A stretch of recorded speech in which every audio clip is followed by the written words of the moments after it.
On this ComicBase tip, I'm going to show you 6 different ways of entering your books into the database at lightning speed to impress your friends and make using the program a little bit more fun.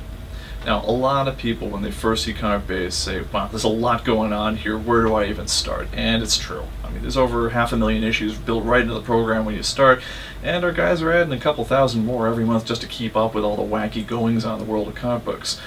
Now, the reason they do all this, and the reason they build so much information in the program, is to make it so that you really don't have to do that much when you want to put your own collection in. They've already put in all the writers and artists and what was special about the issues and keeping up with the current market prices, so when you have to put your own books in, there's really not that much you have to do. Let's take a stack of books over here. I've got Batman and Robin, second series, number 12, and what I'm going to do is I'm going to look him up in ComicBase and enter him in. So I'm going to click the titles button up here. I'm going to say Batman and Robin, and notice how as soon as I type the first couple letters, it automatically chases up to where I want to go, so it really gets me there very quickly. Here's the second series, and if you'll notice, despite all this information in the database, all the quantities all start out at 0, and the conditions all start out at near mint. And so this makes it very easy just to add your own book by, let's find issue number 12 here. You're going to change that quantity from a 0 to a 1, boom, and I am done. It is actually that simple. And ComicBase keeps track of the current values every week as we figure out the marketplace, as well as all new artist and writer updates as we go along. So really there's nothing else for you to do if you don't want to.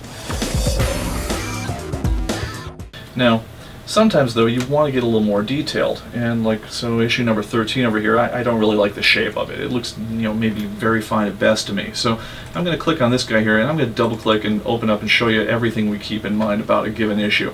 So this is a lot of stuff we track for every single issue in the database, but what I'm interested in particular on this one is the price and the conditions. So notice how this one's worth about $2.75 on the selling price if it was going to be in near mint condition, but in very fine, which is I'm going to say is what it is, it's only worth about $1.75. It updated that price the second I updated the condition.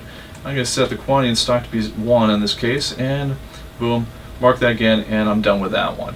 Now, I can be as detailed or as not detailed, and as fast as I want with the entry. It really depends on what kind of comics books you're tracking and really your own personal style. Now, my personal style, I'm a little OCD about my books, and most of my books come in near mint condition. So what I have is I usually have to keep my books in order, and they're all together. So what I can do then is I can take big runs of things, like I've got Batman, I've got 14 through 17 left in this pile here. I can just say, alright, I'm going to select all of these ones over here. And if I click in this left-hand column, just highlight them all at once, and hit a key on my keyboard, one of the number keys from 0 to 9. By hitting 1, I just marked all of those 4 at once as being in stock. I could have hit 2 if I had doubles of them, or 9 if I'm crazy and I keep 9 of each. It really doesn't matter. I also could use the plus and the minus keys to increment or decrement the amount of books I have for each one of those. And that's really by far the fastest way to enter books in your database. Now my fourth one is quick change. Now, these ones in this case, I would usually show you quick change to mark them as being in inventory. In this case, I'm going to use quick change to show you something else. It's a little bonus.